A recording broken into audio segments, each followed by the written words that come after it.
മാന്നാനത്തുള്ള എല്ലാ ജനങ്ങളും ഒരേ ചരടിൽ കോർത്തിണക്കിക്കൊണ്ട് ജാതിയുടെയോ മതത്തിന്റെയോ രാഷ്ട്രീയ വിശ്വാസങ്ങളുടെയോ വ്യത്യാസങ്ങളില്ലാതെ എല്ലാവരും മനുഷ്യരായി ഒന്നു ചേരുന്ന ഒരു വലിയ ഒരു ആശയം ജനസഭ, ജനശക്തിയാണ് ജനസഭ എന്ന് പറയുന്നത്. ഇത് മാന്നാനത്തിന്റെ ഒരു ശക്തിയായി മാറാൻ നമുക്ക് എല്ലാവർക്കും ഒന്നു ചേർന്ന് പ്രവർത്തിച്ചാൽ അത് സാധിക്കും എന്നെനിക്ക് പരിപൂർണമായ വിശ്വാസമുണ്ട്. മാന്നാനത്ത് ഒത്തിരിയേറെ പ്രഗത്ഭരായ വ്യക്തികൾ ഇവിടെ ഉണ്ട്, വളരെയേറെ സംവിധാനങ്ങളുണ്ട്. ഇതെല്ലാം കൂടെ കൂട്ടിച്ചേർത്ത് മുൻപോട്ട് പോകുമ്പോൾ തീർച്ചയായിട്ടും മാന്നാനം ഇന്ന് ലോകം മുഴുവൻ അറിയപ്പെടുന്ന ഒരു സ്ഥലമാണ്. അതിനോടൊപ്പം തന്നെ മാന്നാനത്തെ നമുക്ക് എല്ലാവർക്കും വളരാനും മാന്നാനത്തെ മാറ്റിയെടുക്കാനും പറ്റുന്ന ഒരു സംരംഭമായി ജനസഭയെ ഞാൻ കാണുകയാണ്. അതുകൊണ്ട് ഇത് എല്ലാവരുടെയും ഒരു സംവിധാനമാണ്. നമുക്ക് എല്ലാവർക്കും വേണ്ടിയുള്ള ഒരു വലിയ കുടുംബമാണ് മാന്നാനം എന്ന് പറയുന്നത്.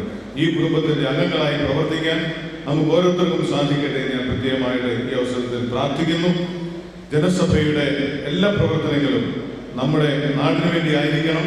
സ്വാർത്ഥ താല്പര്യങ്ങളൊന്നുമില്ലാതെ നമ്മുടെ സമൂഹത്തിന് വേണ്ടി, നമ്മുടെ ആളുകൾക്ക് വേണ്ടി പ്രവർത്തിക്കാനുള്ള ഒരു മനോഭാവം നമുക്ക് എല്ലാവർക്കും ഉണ്ടാകട്ടെ എന്ന് ഞാൻ പ്രത്യേകമായിട്ട് ഈ അവസരത്തിൽ ആഗ്രഹിക്കുകയാണ്.